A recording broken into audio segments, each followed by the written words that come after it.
What do you think of this townhouse in Chartres? I really loved that space. I mean, the whole place is just lit up like a sunbeam. So attractive. I really like it. And Except on the top floor, in the bedroom.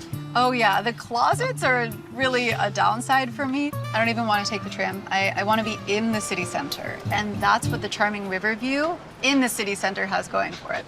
The bathtub, French charm, 3 bedrooms. Yeah, well, the only negative point is the price tag, obviously. We wouldn't be saving any money at the end of the month. When I think about our lifestyle and all the things we do, working from home, I think we'll be much happier ultimately in the townhouse. We're not right in the city center, but it does work out well. We do get out into the city quite a bit. We go to lots of great restaurants there. There's markets happening all around our house, which is such an incredible This is find for me France. in France. I love You that. know. I love this country.